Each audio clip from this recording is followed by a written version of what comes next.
Assalamualaikum warahmatullahi wabarakatuh.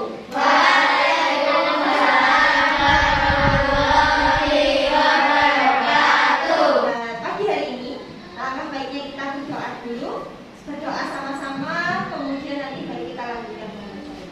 Siap berdoa? Ya. Sikap duduk yang baik. Kita berdoa bersama-sama. Sudah siap? Wahid, Isnain, Salasa.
Sepeda yang jauh itu tidak harus seperti itu.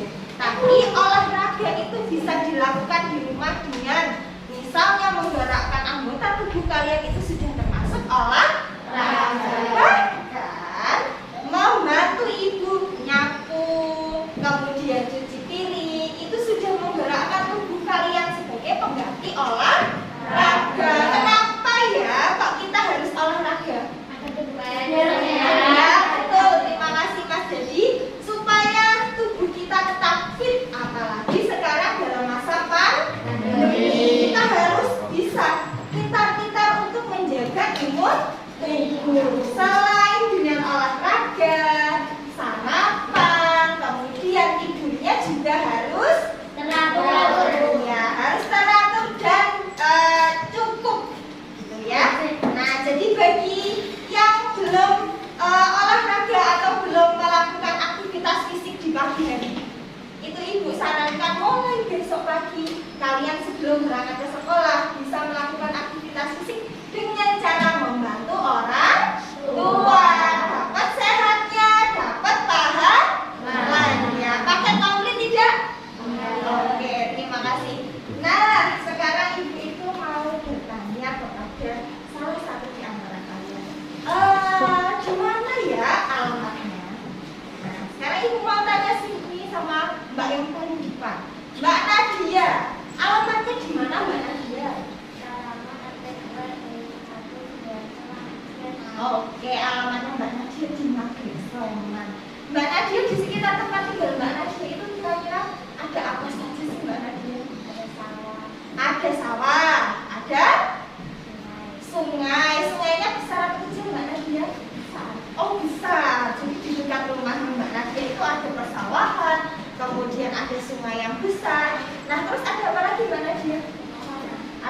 pepohonan. Kemudian ada gunung tidak Mbak Nadia? Oh iya, karena di dekat tempat tinggalnya Mbak Nadia itu sudah dekat dengan gunung. Iya.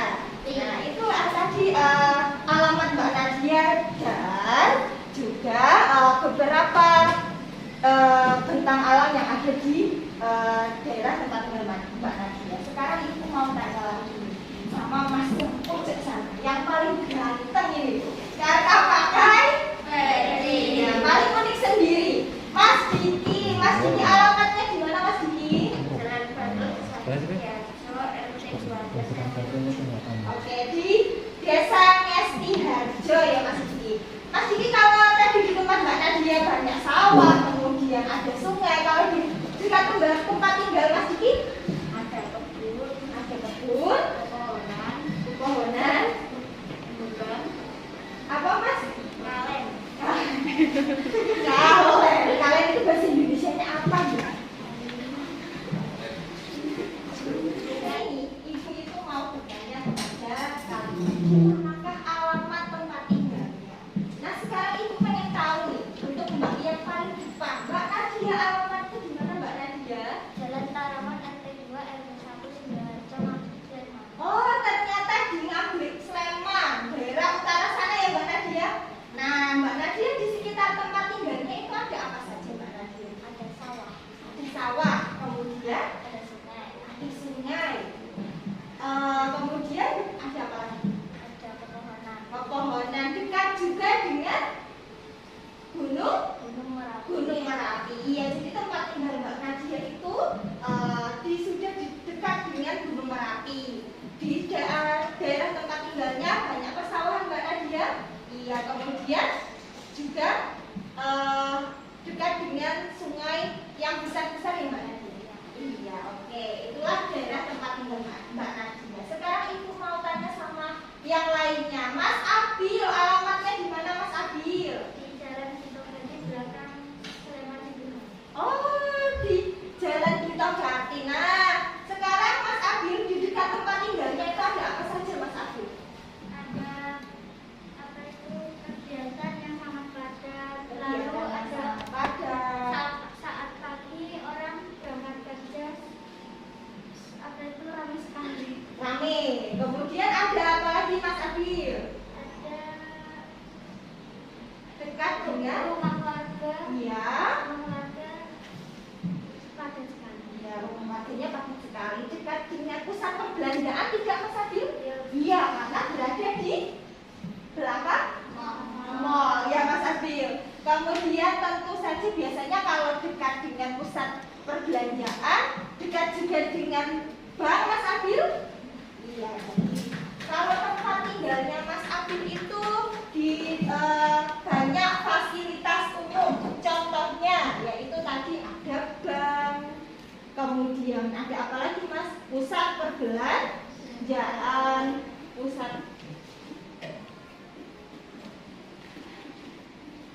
kemudian rumah-rumah warganya padat tidak Mas Abi? Iya, jadi rumah warganya padat. Rumah-rumah.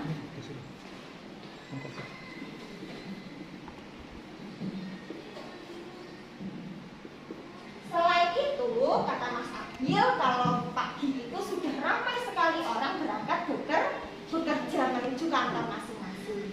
Nah sekarang untuk di tempat tinggalnya Mbak Nadia itu dekat dengan persawahan. Kemudian juga ada sungai besar. Kalau pagi bagaimana Mbak Nadia? Apakah tetangga-tetangga Mbak Nadia itu juga seperti tetangganya Mas Abil yang pergi ke kantor-kantor? Tidak.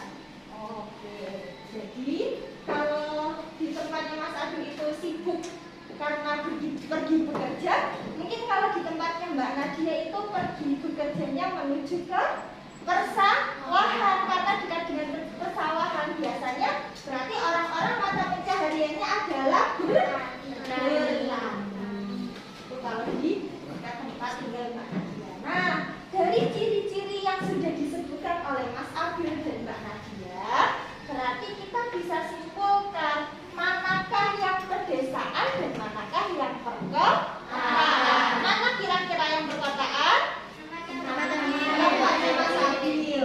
berarti ini adalah perkotaan. Sedangkan tempat Mbak Nadia itu ada di Desa. Pedesaan. Nah, dari sini kalian itu bisa menyimpulkan, oh berarti kalau di pedesaan itu salah satu ciri-cirinya adalah warganya itu memiliki mata pencaharian sebagai bertani atau menjadi petani gitu. Tetapi berbeda dengan warga yang ada di perkotaan, sebagian besar penduduknya bermata pencaharian sebagai pekerja, ya, jadi menuju tempat kerja masing-masing, menuju kantor masing-masing gitu. Nah, dari sini itu kalian bisa membedakan mana yang perkotaan dan pedesaan. Tetapi apakah yang pedesaan ini pasti ada di pegunungan? Pasti ada di pegunungan? Tidak, karena desa itu tidak harus berada di dekat gunung. Ada juga yang di dekat pantai gitu. Jadi meskipun orang-orang itu apa? Lanjut. Oke, dari ciri-ciri ini kalian bisa mengetahui perbedaan antara perkotaan dan juga pedesaan. Biasanya kalau di perkotaan ini banyak fasilitas umum. Ada bank, pusat perbelanjaan, kemudian fasilitas kesehatannya juga dekat. Ya kan Mas Abil? Ya, kemudian berbeda dengan yang ada di pedesaan. Biasanya kalau di pedesaan itu lebih banyak persawahan, kemudian kalian akan banyak menjumpai sungai-sungai, gitu kan ya, pasar tradisional itu. Nah, perbedaannya yang lain lagi adalah biasanya kalau di perkotaan itu banyak gedung-gedung yang tinggi. Gitu. Kalau di pedesaan lebih banyak lahan-lahannya itu untuk pertanian, entah itu untuk menanam pohon-pohon buah atau mungkin untuk menanam sayur. Itu adalah perbedaan antara perkotaan dan juga pedesaan. Bisa dipahami? Bisa.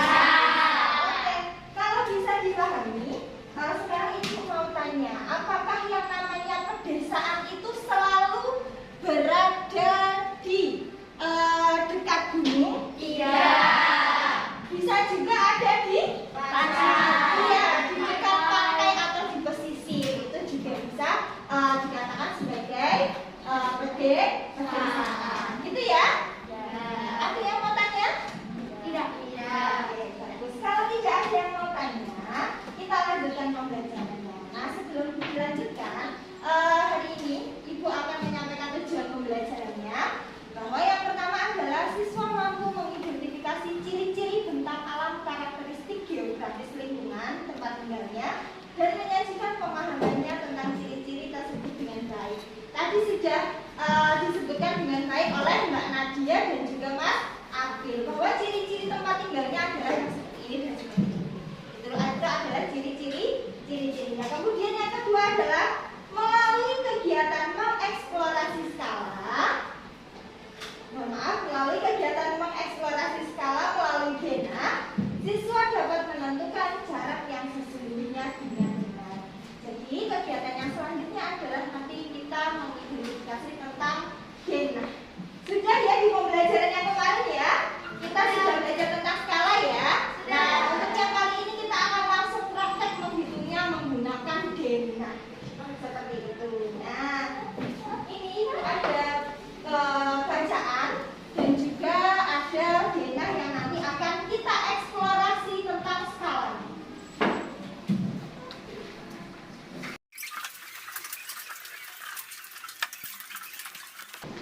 Sudah dapat semua? Sudah. Sudah diberi nama? Sudah. Oke, silakan diberi nama dulu untuk yang ini. Nah, di lembar yang sudah ini bagikan itu ada bacaan. Untuk bacaan ini nanti Ibu akan membacakan dan kalian menyimak bacaannya. Sudah selesai? Sudah. Baca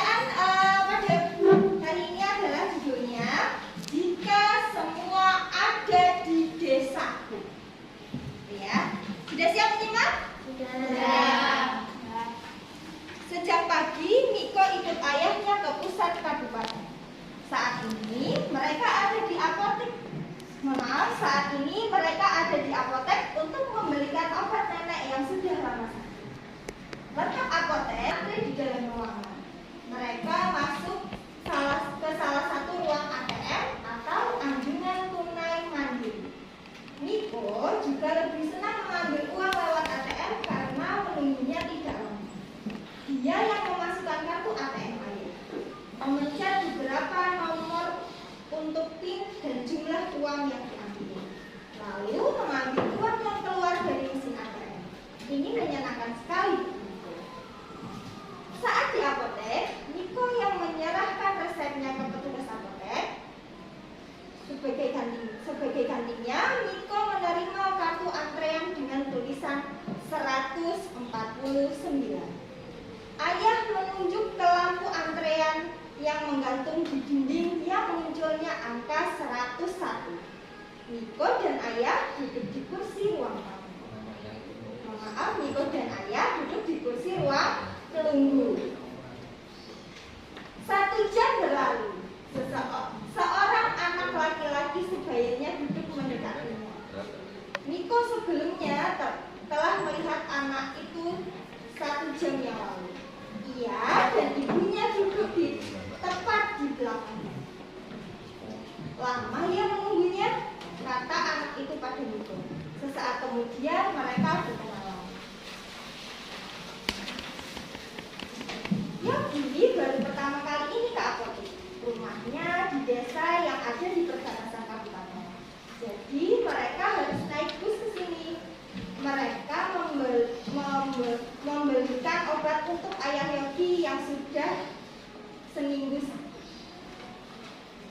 Apa di tempat tidak ada apotek? Sejak kemarin sore, ibu sudah keliling ke kecamatan. Tidak ada apotek yang buka. Sabtu sore dan Minggu, kata orang-orang tutup. Hanya apotek di depan rumah sakit kotamu yang buka. Cerita Yogi. Yogi baru pertama kali ikut ibunya. Mereka sudah menunggu hampir 2 jam. Yogi mengatakan kalau dia sudah lelah dan bosan. Kalau aku sering ikut ayah ke sini. Nenekku sudah lama sakit. Sebetulnya apotek ini juga jauh dari rumahku yang ada di sini. Tapi kami naik motor karena tidak ada bus atau kendaraan umum dari rumahku. Niko ganti bercerita. Rumahku memang jauh, tapi jauh dari sini. Kalau resepnya bisa ditukar di toko obat sebelah rumahku, kan tidak perlu lama dan lelah menunggu ya. Berutu Yogi dengan suara berbisik. Tampaknya ia tidak ingin ibunya mendengarnya. Toko obat tidak melayani resep dokter karena tidak ada apotekernya. Ayahku bilang begitu. Dulu aku juga kesal seperti kamu, kata Niko. Yogi tersenyum. Ia tampak terhibur dengan kata-kata teman sendiri. Apa itu apoteker, Nik? Mengapa harus ada apotekernya? Orang yang bertanggung jawab memberi obat yang tepat. Kata ayah, untuk menjadi apoteker ada sekolah khususnya, kata Niko. Rumahmu di gunung, nih. Kalau sekolahmu jauh tidak dari rumahmu. Yogi jadi penasaran. Kalau sekolahku kebetulan dekat ya, tapi banyak temanku yang rumahnya jauh dari sekolah. Jalan di desaku juga masih banyak yang batu-batuan dan belum beraspal. Kalau musim hujan, jadi sangat licin. Tapi di desaku sudah ada listrik. Niko menggambarkan desanya yang ada di dataran tinggi.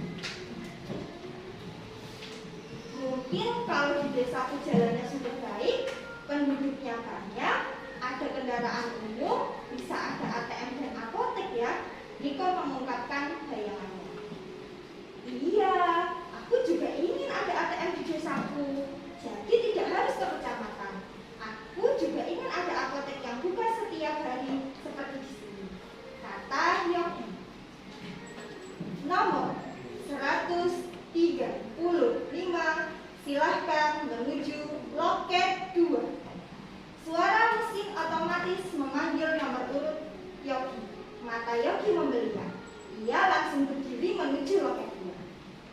Yogi berpamitan pada Miko setelah mereka bertukar nomor HP orang tua mereka masing-masing. Mereka berjanji untuk melanjutkan cerita mereka yang terputus hari ini. Nah, itulah cerita dari siapa? Yogi dan Miko. Bagaimana perjuangan mereka hanya untuk mendapatkan obat yang dibeli di apotek. Nah, setelah itu yang ibu tanyakan adalah bagaimana fasilitas umum di tempat tinggal mereka. Bagaimana ya fasilitas umum dari cerita yang tadi? Setelah Niko bercerita, Yogi juga bercerita, fasilitas umum di tempat mereka kira-kira bagaimana ya? Apakah sudah lengkap? Belum. Karena belum ada apotek yang buka setiap hari. Kemudian ada ATM atau bank atau tidak? Tidak. Nah, berarti fasilitas umum di tempat di daerah tempat tinggal mereka masih terbatas. Itu menunjukkan kalau tempat tinggal Yogi dan Niko itu berada di pedesaan. Pintar. Kemudian dari bacaan yang tadi, kira-kira apa ya fungsi dari ATM? Ada yang mau menjawab? Fungsi dari ATM. Fungsi dari ATM. Ada yang tadi di bacaan? Mbak Nadia mau jawab? Oke, apa Mbak Nadia? Bisa untuk menabung. Bisa untuk menabung. Oke, ada jawaban lain? Mas Abil? Untuk menabung dan mengambil uang. Iya, untuk setor dan tarik uang. Ya, dan tarik uang. Itulah fungsi dari ATM. ATM tadi ternyata adalah singkatan.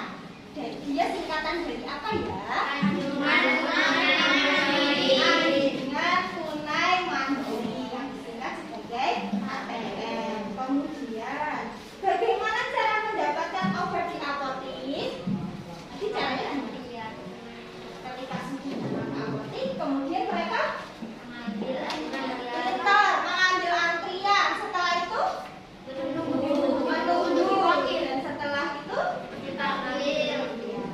Tetapi sebelum mereka mendapatkan nomor antrian, apa dulu yang harus dilakukan? Kita jadi masuk, kemudian menyerahkan resep, dan resepnya diganti dengan nomor antrian. Setelah itu menunggu, baru nanti setelah dipanggil mereka akan mendapatkan antrian dan nomor. Itu ya. Nah, kemudian sekarang ibu juga mau tanya untuk Mas yang paling di belakang, Mas Emil. Mas Emil, apa saja fasilitas umum yang kamu temui ketika kamu berangkat dari rumah menuju ke sekolah? Masjid. Lalu puskesmas. Lalu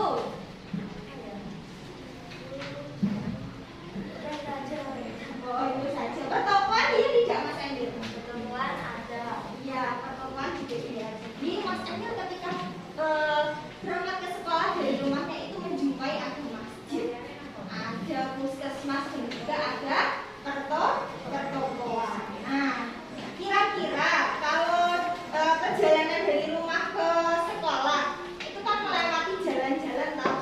Nah, dari jalan itu kita bisa membuat sebuah denah lokasi. Denah lokasi bisa digambarkan secara sederhana. Misalnya, Bu, rumahku berada di sini. Kemudian aku jalan ke arah utara. Nah, setelah melewati jalan kecamatan, aku belok kanan menuju jalan Patang Puluhan, gitu ya. Misalnya dari jalan Patang Puluhan, aku belok kiri, lurus, kemudian di kanan jalan itulah sekolahku. Nah, dari satu kali perjalanan yang kalian lakukan dari rumah ke sekolah pun itu sudah bisa untuk membuat denah seperti itu. Nah, tapi jarak dari rumah Mas Emil itu kan tidak mungkin hanya segini, kan? Iya, tidak mungkin hanya segini. Pasti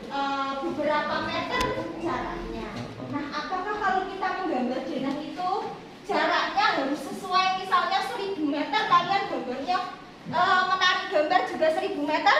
Tidak ya. Nah, jadi kalau menggambar denah itu seperti di pembelajaran yang kemarin kita sudah mengenal tentang skala. Jadi ada jarak yang diubah. Jadi ada jarak yang bukan jarak sebenarnya yang disebut sebagai jarak meter. Sudah tahu yang kemarin ya? Oke, misalnya ibu ini menggambar denah lokasi dari rumahnya Mas Emil menuju ke sekolah. Itu jarak skalanya adalah 1/20.000. Berarti kalau jarak pada petanya 1 cm, jarak sebenarnya adalah 20.000 cm. Nah, sekarang coba dilihat denah lokasi yang ada pada lembar kalian masing-masing. Sudah? Di situ ada suatu denah lokasi yang menggambarkan beberapa jalan dan fasilitas umum. Nah, dari situ kalian diminta untuk menghitung jarak lokasi acara dengan masjid dan juga jarak masjid dengan hotel. Nah, berapa skalanya di situ? 1/6.000. Skalanya pada gambar adalah 1/6.000. Masih ingatkah kalian bagaimana cara menghitung jarak sesungguhnya melalui denah lokasi? Masih. Jarak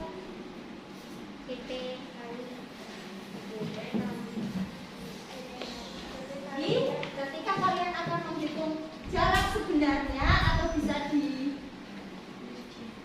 jarak sebenarnya, rumusnya apa ya? JP kali SS. Jadi jarak pada peta dikalikan dengan skala. 3. Nah, untuk mengeksplorasi skala pada pembelajaran hari ini, Ibu akan membagikan tali. Ini bertujuan untuk memudahkan kalian nanti ketika mengukur jalan yang berbelok-belok. Gitu ya. Jadi nanti silahkan diukur dulu jarak pada petanya, kemudian kalian memasukkan jarak rumus jarak yang sebenarnya. Apa ya rumusnya?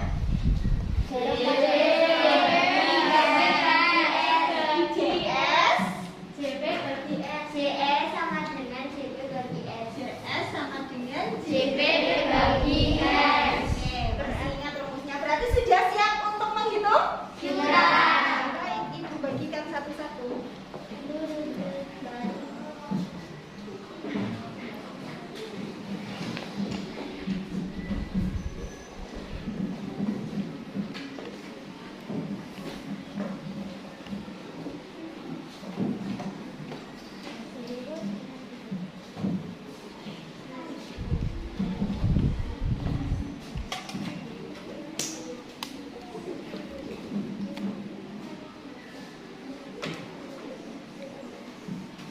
Sudah dapat semua? Sudah. Oke, berarti sekarang silahkan Ibu beri waktu kalian untuk menghitung berapa jaraknya pada peta. Kemudian kalian selanjutnya adalah menghitung jarak yang sebenarnya. Sudah siap?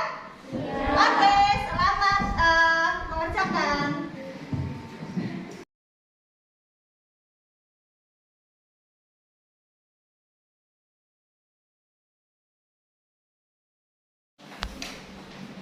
Oke, sudah selesai semua? Sudah. Barusan kita sudah melakukan kegiatan mengukur jarak pada peta. Kemudian menghitungnya menjadi jarak yang sebenarnya. Sekarang Ibu mau minta yang satu laki-laki, yang satu perempuan untuk presentasi di depan untuk menjelaskan ke teman-teman berapakah jawabannya, gitu ya? Siapa yang mau maju? Oke, nomor 1 yang maju adalah Mas Emil. Silakan Mas Emil.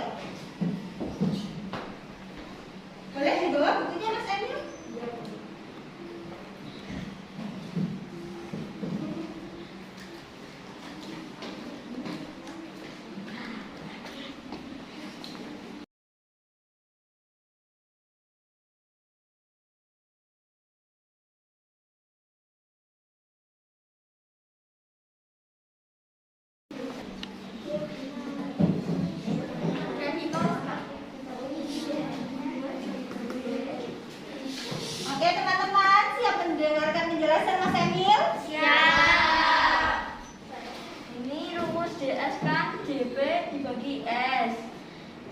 JP-nya itu 3 cm, skalanya itu 1/6.000.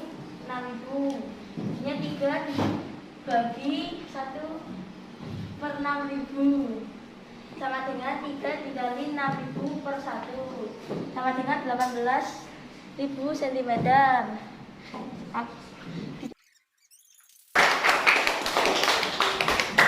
Jadi Mas Emil tadi menghitungnya jarak pada petanya adalah 3 cm.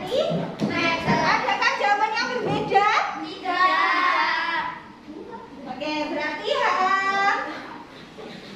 jawabannya semuanya sama? Sama. Ya, itu adalah dari soal nomor 1. Gitu. Nah, bisa dilanjutkan ke soal nomor 2? Bisa. Nah, tadi yang masih sudah laki-laki, berarti sekarang yang perempuan. Siapa yang mau maju? Oke, silakan Mbak.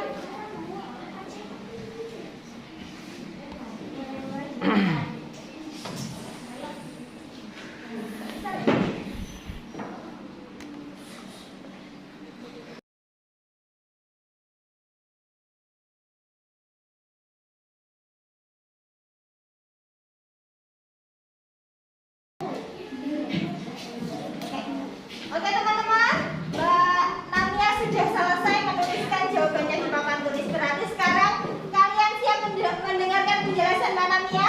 Siap. Oke, silakan Mbak Namia. Rumus dari mencari jarak sebenarnya adalah jarak pada peta dibagi skala. Skala di sini adalah 1/6.000. Jarak pada peta yaitu lokasi acara menuju hotel sama dengan 4 cm. Maka 4 cm dikali 6.000 per 1 sama dengan 24.000. Di sini masih berbentuk cm, maka kita harus ubah menjadi m. Cm naik 2 sama dengan dicoret 2 menjadi 200 meter. Menjadi 240 meter. Sudah betul ya jawabannya ya? Betul.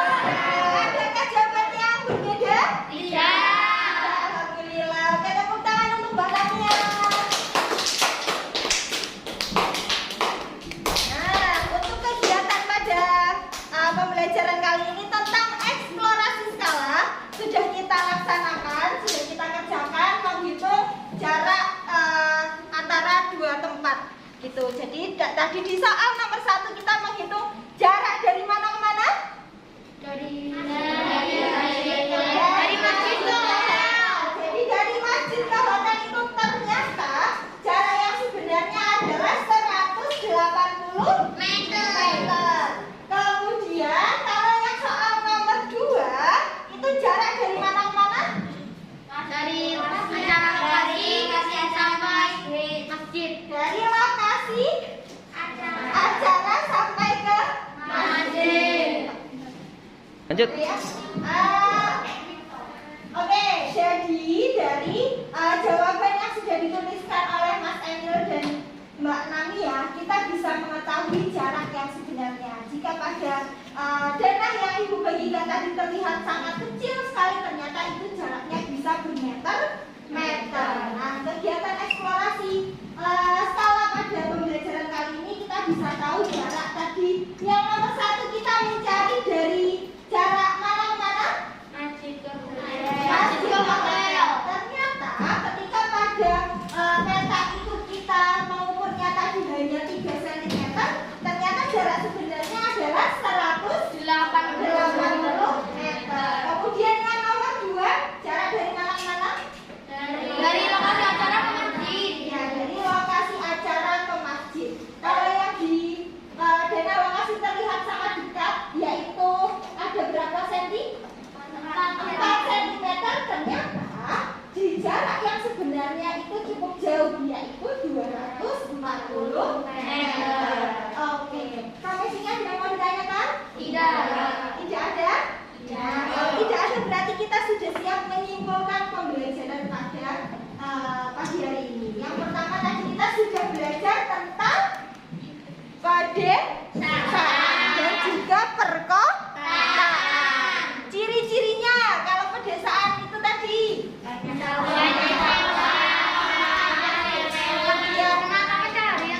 Iya, bermata mata pencaharian sebagai petani. Kemudian banyak fasilitas umum atau tidak kalau di pedesaan? Lebih jarang, berbeda dengan yang di perkotaan. Fasilitas umumnya bagaimana?